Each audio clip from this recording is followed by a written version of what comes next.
We're going to ask our young folks, our cadets, if they would be seated. Thank you all very much. Yeah, and our recruits. Yeah. And our paramedics. Everybody. All right, let me say good morning to everyone. I want to thank everybody for joining us on this beautiful day. Within the past decade, past 10 years, a particular focus of DC FMES has been on providing high quality pre-hospital care to our district residents and those who are visitors to the city who require medical attention. Just about a year ago, we began some necessary steps to ensure that the ambulance fleet continue to increase its reliability and that more paramedics were staffing units to provide emergency medical care. Today marks what I think and many think is a turning point for the department in that regard. FEMS will receive 13 new ambulances from Horton Emergency Vehicles by the end of the current fiscal year, or specifically by September 30th. The first of those ambulances, there are two that we have out here today that you see before you. Two brand new ambulances have already arrived within the past few days. The first of those units went to engine company number 4 on Sherman Avenue in Ward 1, and then the second went to engine company number 19, which is on Pennsylvania Avenue in Ward 7. According to Fesco Sales, which is Horton's local distributor, the department should expect weekly deliveries of new ambulances until the end of September, which means obviously we'll be receiving maybe something on the average of a couple a week. By the end of December of this year, 2013, we will have received 30 new ambulances to respond to emergency medical calls. That means that 30 of our 33 engine companies will have received a new ambulance by the end of calendar 2013. Adding these 30 ambulances to the other ambulances purchased in 2011 and 12 will provide FMES with 60 dependable ambulances, which will allow FMES to decommission older ambulances, some of which date back to 2001 and 2002, which just on the calendar is a long time, but when you think of the wear and tear on these ambulances, many of which are in service 24/7, that is a very long time. I also want to point out, and some of you know this, that the department has been budgeted in our capital budget, and I see, where's John? I saw John over there. There he is. John, I want to thank you for the work on the capital budget. That will include $24 million over the next 3 years going into FMES for new ambulances, new fire engines, and other vehicles to support the work of our firefighters and our paramedics here in the city. This will ensure that the department's fleet has a substantial number of first-rate frontline units responding to fire and emergency medical calls, and will really put in place what we think is a routine that will guarantee that year in and year out there will be a replacement schedule to ensure the vehicles continue to be contemporary.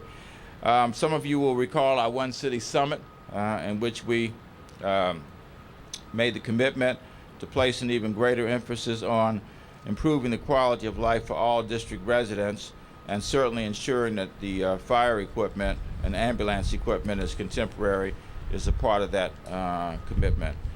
We also made a commitment as well to place a focus on improving workforce development and employment opportunities for district residents who wanted to join FMES.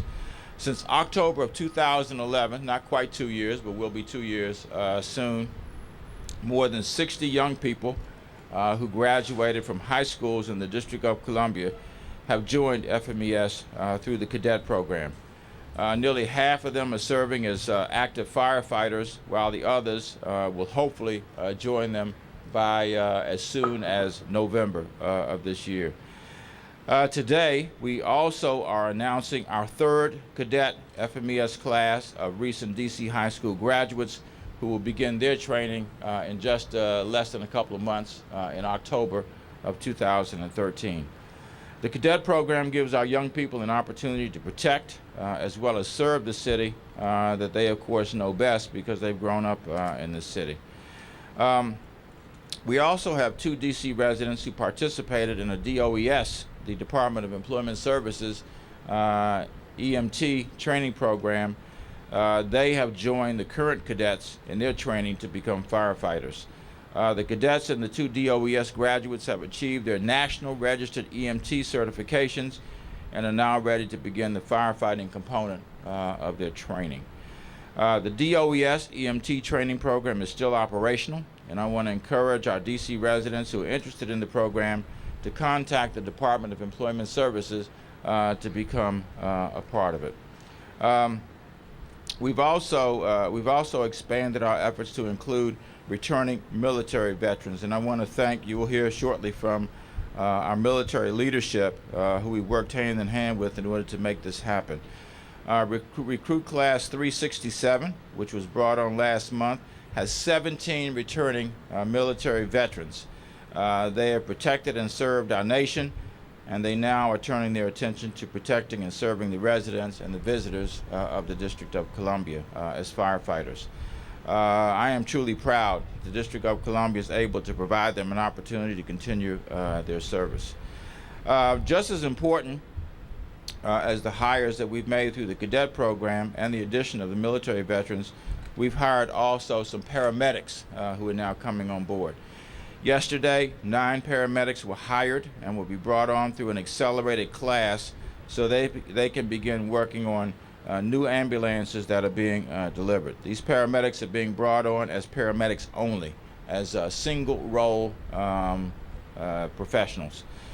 I think everyone knows, anybody who's around us knows that hiring paramedics is not an easy process, but we're going to continue to hire them and increase our staffing levels. So again, we're here to announce that 30 new ambulances and 60 new firefighters will be on board by the end of calendar 2013, and 9 new paramedics and more in addition to that are actually on the way. You're going to hear from Chief Ellerbe shortly, and I am really pleased with the progress that he's made. Making changes in a bureaucracy, no matter what it is, those changes are simply not easy, and this certainly has not been an easy process, and certainly for him. But hopefully you will appreciate, as I do, the changes are beginning to really demonstrate a commitment to ensuring that firefighting and emergency medical services both are hugely important parts of this government.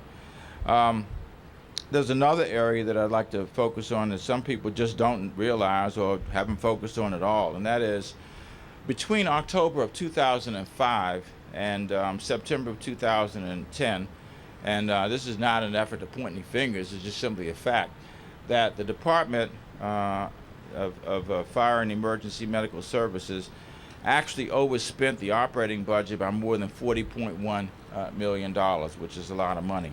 And one of the things that I said to Chief Ellerbe, and that is, we can't continue to do that because those are dollars that are being taken from other purposes in order to be able to ensure this. And one of the things that he has done, he has produced 2 consecutive operating budget surpluses that have totaled more than $3.1 million. So we are the department is being managed well, and we are at the same time investing new dollars in being able to improve and upgrade the quality of our equipment and certainly the capacity of our workforce.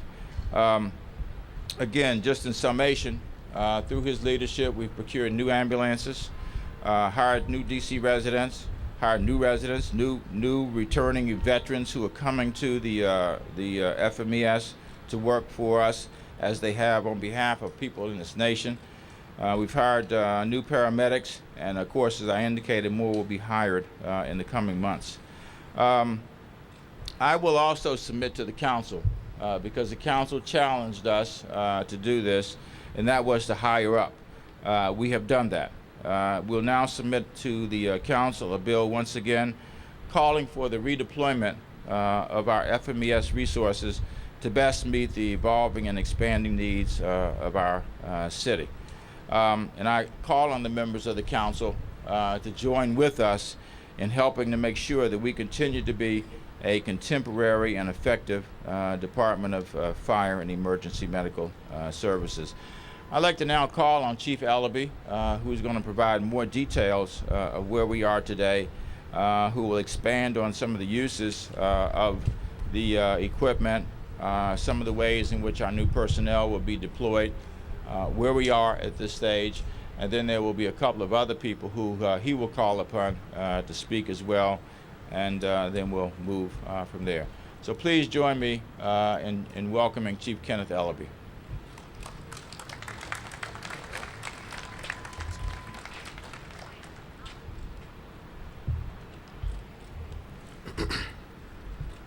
Thank you, Mayor Gray. Good morning, everybody.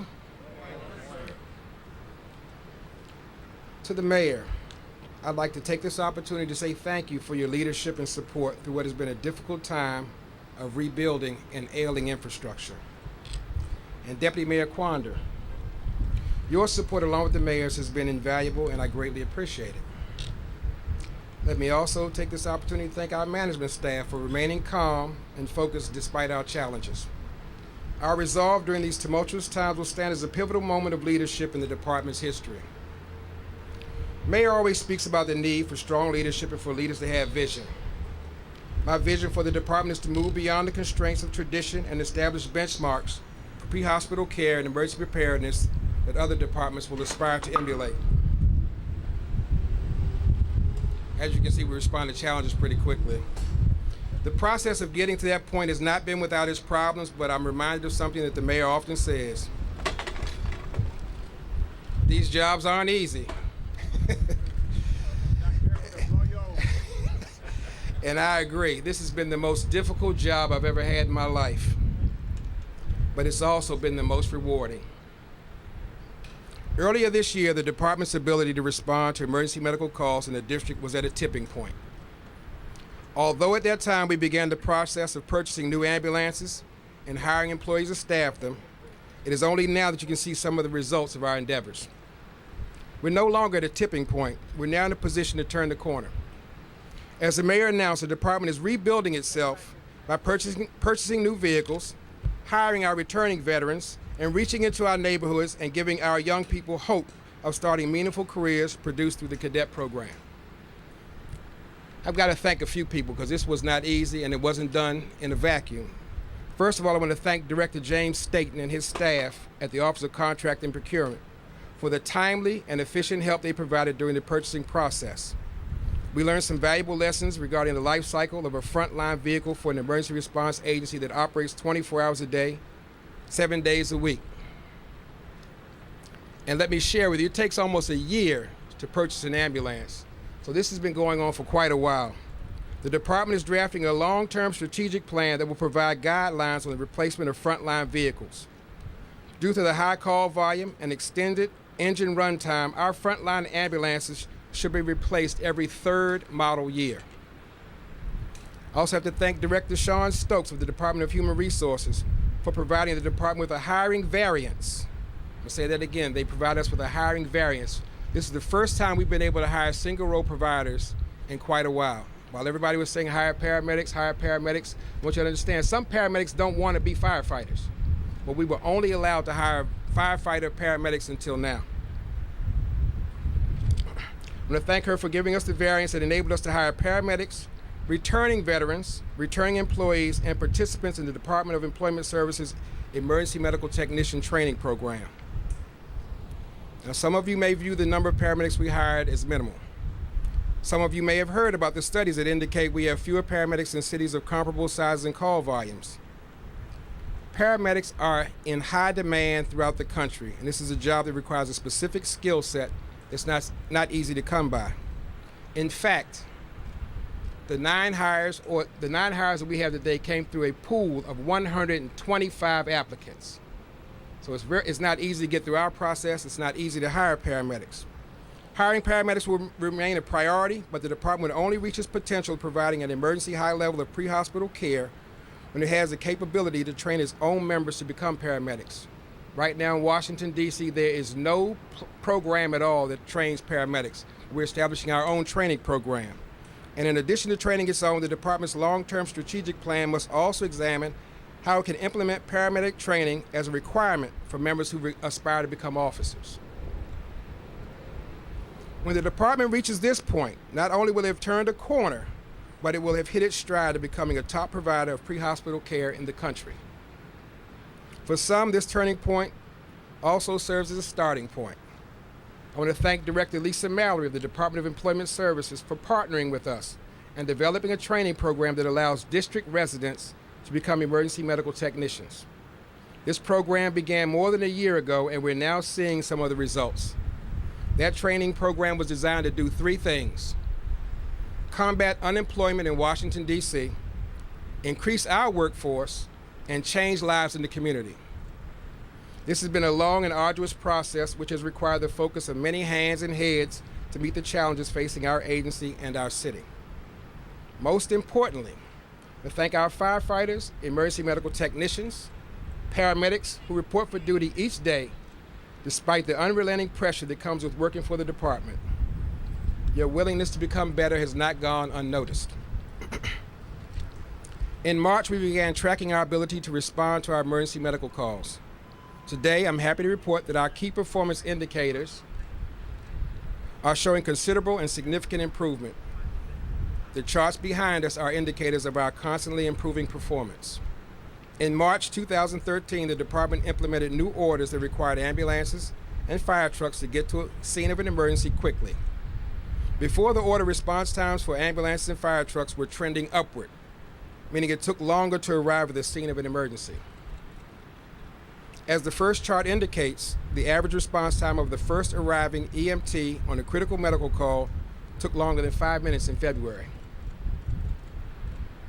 By July, our members shaved nearly a minute off their response times by arriving at the same critical medical calls on an average of 4 minutes and 5 seconds. What's amazing about their work is they responded to about 20 more calls per day in July than they did in February. Despite being presented with more challenges, this department proved capable of doing great things on a daily basis. It's unfortunate that some of our notable problems with vehicles overshadowed their commitment, but they performed admirably nonetheless. Now I believe the vehicles that are arriving will enable them to improve on their response time even more, and a few seconds can make a difference. I'm excited because the department is turning the corner and moving in the right direction. We hope that residents and visitors will join our efforts to improve the department's performance each day. Here's how our residents and visitors can help. If you're driving and you see one of these new vehicles or one of our older vehicles responding to an emergency call, simply move your vehicle to the right and watch us go by. Our members will greatly appreciate your courtesy because it helps them get to the scene of an emergency even faster, and every second counts. So please move to the right, DC. Before I close, and I will shortly, I need to take this opportunity to recognize a couple of other people. I recognize my father. Thank you for your faith in me and your constant support. I also want to thank Mr. Postel. Your support and words of encouragement have been immeasurable to me. Thank you. There are a few other folks I need to recognize. One is Colonel Sherwood Goldberg. He's a civilian aide to the Secretary of the Army for Washington, D.C., and he's brought quite a few folks with him, so I'll give you a minute to speak, sir.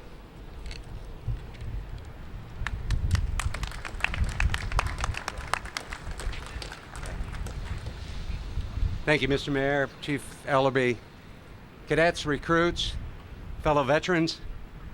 It's an honor to be here and to represent the Secretary of the Army. To thank and salute the Mayor, Chief Ellerbe, and all of the D.C. government and the people of the District of Columbia for your support of our veterans, especially in finding jobs. A thank you is not enough for our veterans any longer. We need to help them in the transition, using the skills that they have developed in service to our great nation while they were on the front lines in dangerous areas around the world. Now these recruits have joined the finest of the first responders, the DC Fire and Emergency Department. And we salute you and we congratulate you. And I wish you all the very best. I now call on for brief remarks the Director of the Chief of Staff of the Army's Soldier for Life program, Colonel Rock.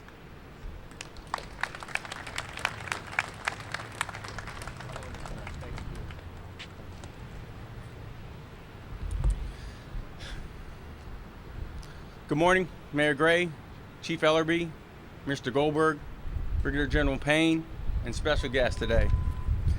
As stated, my name is Colonel Adam Rock from the Office of the Chief of Staff of the Army, General Ray Odierno. The Army is committed to ensuring lifelong success for our soldiers and their families by connecting them with opportunities for employment, education, and health care after their military service. To achieve this end, we created the Soldier for Life concept. Why Soldier for Life? First, it's about service. America's Army answered the nation's call following 9/11 and has been engaged in combat operations for more than 11 years, the longest period in our history. Second, it's about honor. Our soldiers, their families, and veterans have earned the support of a grateful nation. We must honor their service and their sacrifice. Third, it's about transition. 130,000 active, Guard, and Reserve soldiers will reintegrate into communities each year, more than 1 million over the next 10 years, and more from our sister services. So, it's important that we recognize the value of a veteran. Soldiers transitioning to civilian life bring exceptional training, values, and experience back to the American public. Our military recruits from the top 23% of Americans aged 18 to 24. Candidates must meet the highest moral, ethical, health, and education standards. Your military service help refine your abilities as sound decision makers in uncertain and dynamic environments. You are able to solve complex problems with minimal guidance and resources, and provide competence and competent leadership in tough, stressful situations. These are the same skills that the fire department needs and will ensure your success as you continue to serve your community in this vital new role.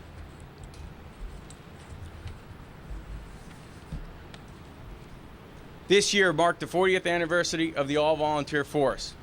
Everyone who serves in the military is a volunteer.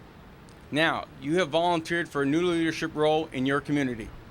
Your willingness to continue to serve will inspire the next generation of service members.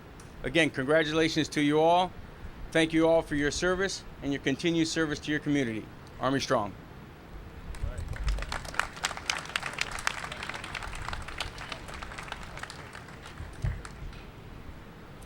Now I want to note we have Army, answer up, Army, Air Force, Air Force, raise your hand, Navy, and Marine Corps. So we have that pretty much covered. Now, I'd like to bring up some of the people who will be joining the department. From Cadet Class 15, Denarie Lewis, come forward, please.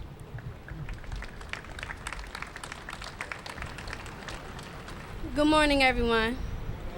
My name is Denarie Lewis, and it is my pleasure to stand before you today and speak as a cadet of the DC Fire and EMS Department.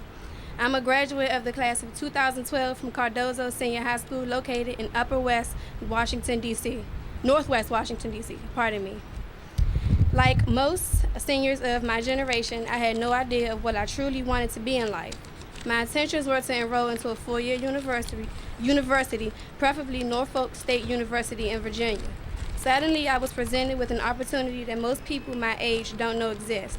My mentor, Dr. Ebony Mundy, invited me to lunch one afternoon and told me that the fire chief was at the restaurant, which is Ben's next door, and wanted me to go introduce myself and tell him about my interest in the DC Fire EMS cadet program. I then went over to Chief Ellerbe's table and briefly interrupted his conversation by informing him of who I am, what school I attend, and why I wanted to be a firefighter. A few minutes later, Captain Jernigan, the recruiting officer, walked into the restaurant and introduced himself to me. When Captain Jernigan arrived, I felt like crying because my temporary dream of me wanting to be a firefighter was approaching very quickly. Captain Jernigan gave me his card, shook my hand, and told me to call him later on that day so that he could take down my information for the cadet recruiting list. Once I got home later on that day, I sat outside on my front porch, contemplating whether or not I should call him because I was scared. My best friend Khalif told me if I want a career, call Captain Jernigan, so I did. Months of going to the clinic, fingerprinting, and taking tests finally went by, and eventually January of 2013 came, and Ms. Johnson from the Human Resources called me and told me that I had been accepted into the cadet program. On the first day, January 14, 2013, I realized my life would be forever changed. There's so much Cadet Class 15 has done since then, like physical fitness training with Instructor Campbell, bear crawling, duck walking, belly crawling, and running the tower, passing the National Registry for Emergency Medical Technicians thanks to Instructor Hayes and Captain Robinson, learning how to be more mature and make wise decisions as an adult.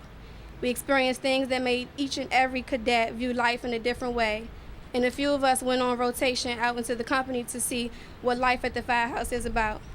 I enjoy every aspect of the cadet program.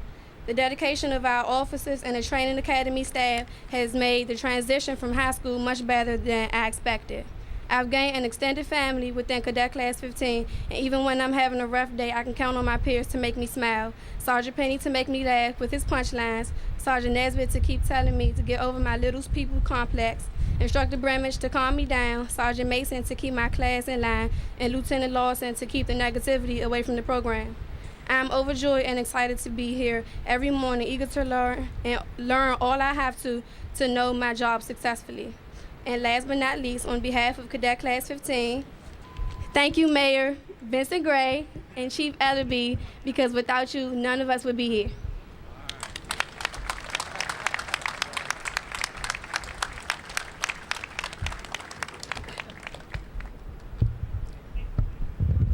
She said something very important, and it's a group that should not go unnoticed or unrecognized, and that's the training academy staff. All of these new employees have to come through our training academy, and I want to thank the staff personally for all the hard work you've done, bringing our recruits in, bringing them on. It's nothing like the transformation that you see from a young high school student or a high school kid, young person, coming onto the job and see them leave that training academy as a full-fledged firefighter. So I want to thank the training academy staff.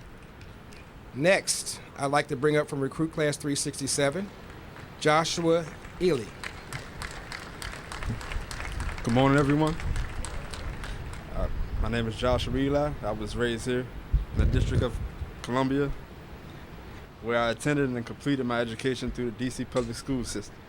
I became interested in joining the DC Fire Department while deciding which career would not be only financially satisfying, but also be a means to provide a productive behavior while serving my community. I was a 2008 applicant for this program. Of course, waiting kept me anxious, and to finally receive the call was one of the greatest moments of my life.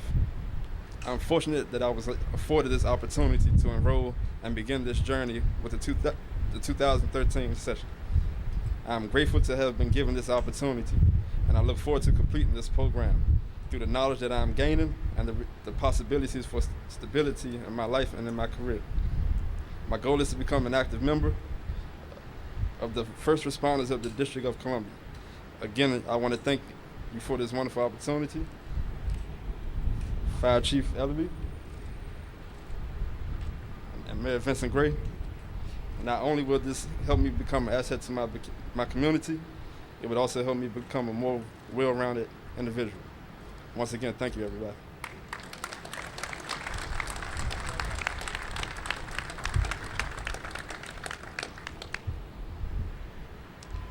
Before I bring this next guest up, I need to recognize some more folks.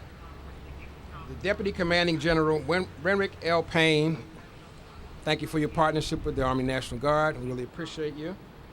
Chief Warrant Officer Derek Canoose, DC National Guard. Colonel Adam Rock, Lieutenant Colonel Stephen George, and 6 other Soldiers for Life members. Thank you for coming.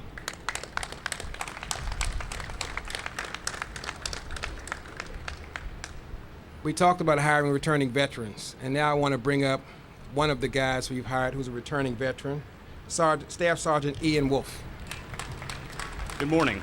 I am Staff Sergeant Ian Wolf from the United States Air Force Reserve, also a veteran of Operation Iraqi Freedom, and most recently a hire of a Heroes to Hire program in the Washington, D.C. Fire Department and EMS. I've been asked to speak to you all today because I, like many other young women and men in this country today, answered our nation's call and served in the armed forces. Unfortunately, many returning veterans of the wars of Iraq and Afghanistan are finding themselves unemployed. It can be very difficult for a young person to transition through the high-stress life of military deployments and back to the civilian world. The combination of poor economy and disconnection from civilian life has also been devastating to the employment of our veterans. I too know what it is like to come home from war and face unemployment. The long periods of listlessness and hopelessness, floating from dead-end job to dead-end job. It begins to strip away your sense of self and make you question your pride, even in the face of all you've accomplished. That is why I today feel so passionately about anything we can do about hiring our veterans. Personally, I'm extremely grateful to the hiring program that invited me to partake in this opportunity with the Washington, D.C. Fire Department. For me, this is a position represents not a job, but a transforming career path. The opportunity is my opportunity to continue to serve the public after serving my nation that I have. Here's to one that is being afforded to more veteran programs like this. I would like once again to thank the President for charging the nation to hire veterans, the Mayor, the Fire Chief, and the Council to accept this charge. I'm also happy to be able to say that Washington, D.C. is my new home, and I hope to find this fitting that my new civilian career allows me to live and work in this great nation's capital. I hope to one of these first of many more hired veteran positions, such as this one in the public and private sector nationwide. Thank you.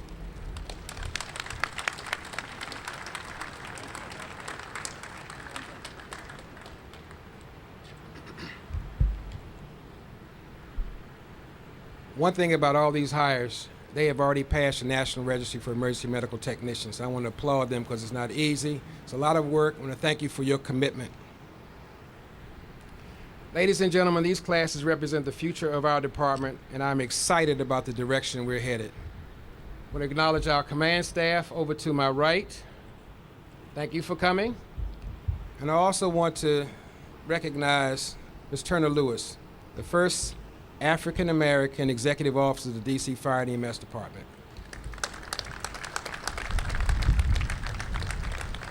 In closing, I would like to once again thank the mayor for his tremendous support in what has been a very tough year as we work to rebuild this department. And I want to thank Deputy Mayor Paul Quanda for his support. Without their support and without their vision, seeing our future, this would not be possible. So thank all of you for coming.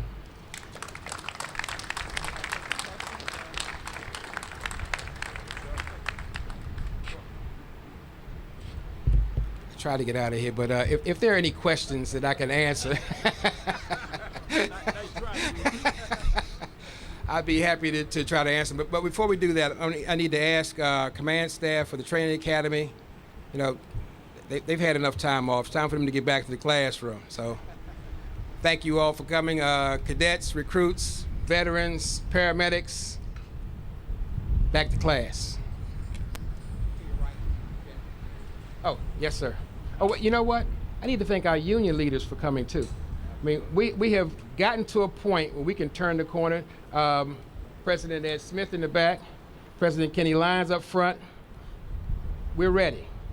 We've honored our commitment to provide equipment, employees. We have the best uniforms in the city. It's time for us to move this ball forward and get this department on track. So I'm ready, willing, and able. Whenever we can get together, let's do this, okay?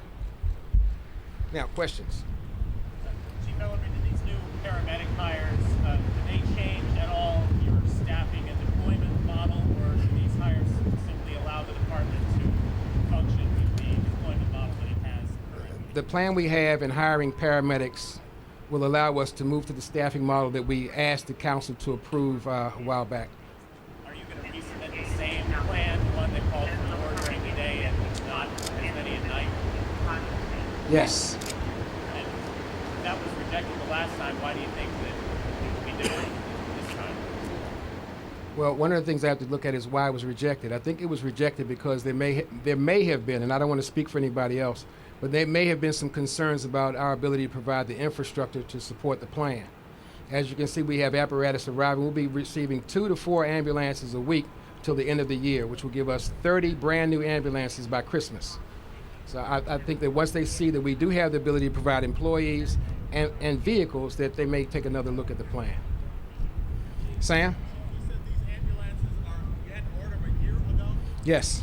And it takes Some of them, it takes almost a year to purchase an ambulance. Now, some of them will be arriving faster than a year, but the old process was you go through the procurement process first, and again, I have to thank James Staten for accelerating that process. And then you send the specifications to the builder, they bid on the job, and then they build based on specifications. It's not like we go to CarMax and say, okay, I want 5 of those ambulances over there. These things are built from the ground up. But why are they so big? I mean, the ambulances they're huge. Why are they so big? They're large to accommodate our employees, our clients, and allow them to work in the back of the ambulance on the way to the hospital. Plus, we have 2 different air conditioning systems in these units. One of the problems that we had with our air conditioners was the system broke down. In the front, nobody had air. Now we have 2 different systems to ensure that the clients in the rear will have air. And this is the new standard. Those are more sturdy, more durable. They're not as big as fire trucks, but we hope that they'll be more durable than the ones we've been purchasing. In addition to that, we have to think about our mechanics, the folks who've kept our equipment on the street all this time. They can work on these engines a lot better than they can the old ambulances. Chief, what does it say about your own job?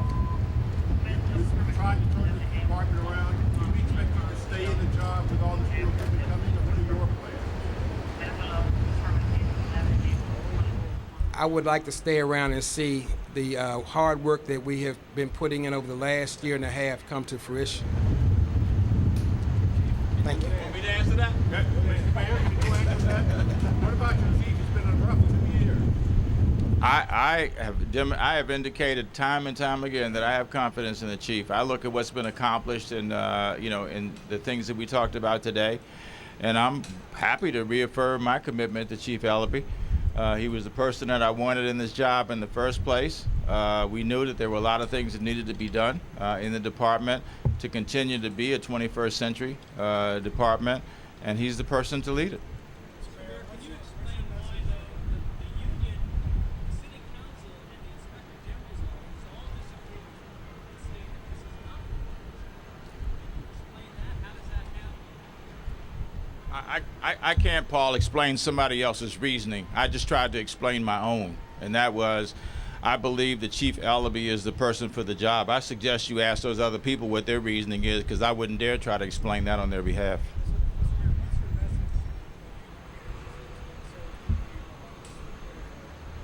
My message, I said it on Friday, I'll say it again, Mike. I think if we work effectively together in a collaborative effort, I think we can continue to move forward with our fire and emergency medical services here in the District of Columbia.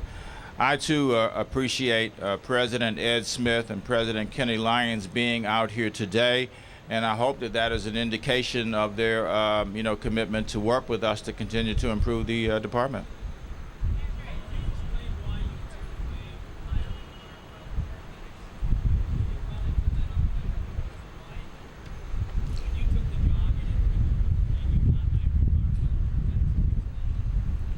What we found was that some folks who want to provide emergency medical care don't want to be firefighters, and it doesn't make sense for us to overlook those potential employees because they don't want to be firefighters. We've hired folks in this paramedic class who have bachelor's degrees in EMS, and we believe that they will be able to help us not only in training but moving forward in a more EMS integrated system.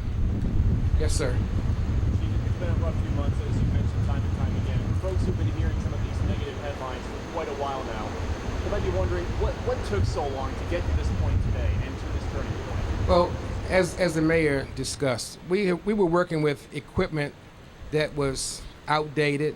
If I tell you a frontline ambulance should only be on the street as a frontline unit for 3 years, and we're looking at units from 2001, 2002, 2004, and 2006, those units should have been gone before we got here. It takes a while to purchase equipment. It takes a while to get through the procurement process. I knew then that it was going to take us a while, but we have steadily pushed forward. We've been steadily moving forward. Like I said, the Office of Contracting and Procurement helped us out tremendously. The mayor's office helped us out tremendously with the budget. Sean Stokes helped us out with staffing.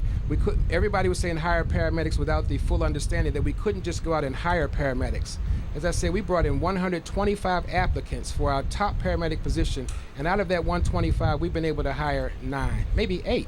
So this is a very rigorous process. DC is a very tough environment for them to work in, and as we attrit out 85 employees a year, we have to try to keep up with that.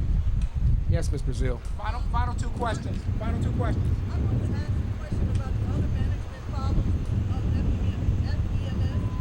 It's fine and good to get a new ambulance. Just like buying a new car. You can have a new car, but if you don't put oil in the car, it's not going to run very well. What have you done to address the issue of repair and maintenance of FEMS vehicles? Well, I want to address that in a number of ways. First, we have brought in a consultant to take a look at our fleet management process and give us their idea of how we should be managing fleet, because they're the experts. In addition to that, we're holding our employees accountable for checking the oil and notifying us in a timely manner, and they have been, when vehicles need to be repaired. My belief is that as we bring these newer units in, we will run into less maintenance problems, and if we maintain our fleet appropriately, then we won't run into those kinds of problems. Sam? You've been on the department a long time. It seems to me, and I've been covering DC a long time, it seems every few years there's a major crisis with the ambulance service. Did you see this coming? And if you didn't see this coming, why didn't you see this coming? Well, as I said early on, there were some issues that we had to address. Even in 2011, I talked about staffing and I talked about equipment. So we saw it coming and we planned for it. We started trying to purchase equipment right away. Now, again, there's a procurement process, and depending on how much money you spend, you have to get legislative approval. We ran into some roadblocks. What I didn't expect was the unexpected. You don't know what you don't know. But what I do know is that we have 30 ambulances that will be here before the end of the year. We've got employees in the training academy. We're prepared to hire another class before October's out. So we're moving forward. But Chief, one question I have, the mayor said you saved him $3.1 million. Is that a good thing if you don't have enough equipment? It's not a matter of having not enough equipment. It's a matter of having equipment that's purchased. We already had equipment in the pipeline. It's a matter of receiving it.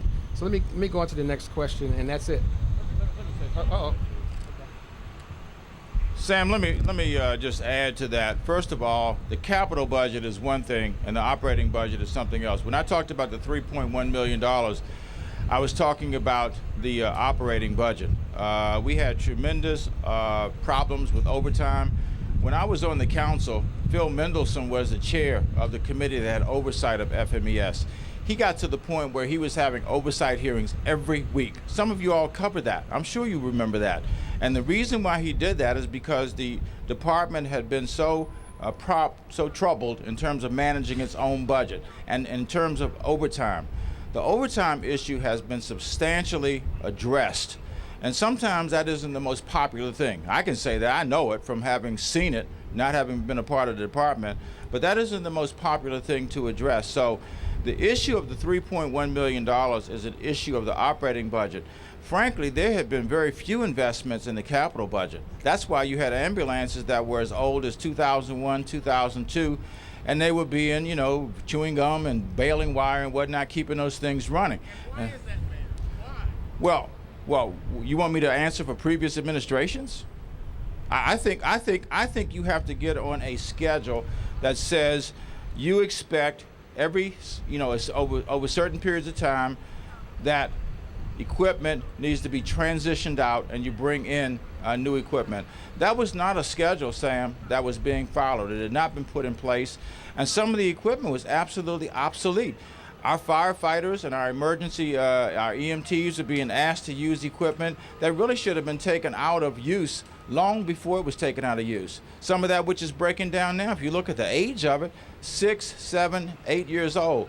And frankly, the use of this equipment, 24/7, makes this equipment older than what it really is because it has such constant use. What the chief is trying to do and what Deputy Mayor Quander is trying to do is to regularize a process so that every 4, 5, 3 years, whatever the case may be, we are transitioning out equipment. That's why we now have a capital budget that projects out over the next 3 years, $24 million. And when we get to the end of that cycle, virtually all of that equipment will be contemporary. And then the city will be in a position to be able to make sure that on a regular basis there is a replacement of equipment. That simply hadn't been done. I'm not going to point a finger at anybody at this stage because that's irrelevant, I think. The issue is that the chief and the deputy mayor have addressed this, and that's what you're seeing now. The other thing, and this is not an FEMS problem, but we are addressing procurement reform in this city. Procurement in virtually every jurisdiction is nightmarish and is a frustrating process. And frankly, James Staten, who is our chief procurement officer, stepped in personally himself to make sure this moved forward. The chief didn't really pinpoint it, but when you talk about a year or more than a year, some of it is our own processes that are making these things longer. So we're involved in a procurement reform effort now that at the end of it hopefully will benefit FEMS, will benefit MPD. MPD went through a process of buying new cars. There's been a lot of new cars that have shown up in MPD, and I'm sure you all have seen them on the street. But even that was a protracted process. But this got more attention because of some of the consequences of not having the newer ambulances and just delaying. We just simply aren't going to do that anymore. That concludes our press conference. What I would like to do is invite you to take a look at the ambulances, and thanks for coming out, everyone. Thank you very much.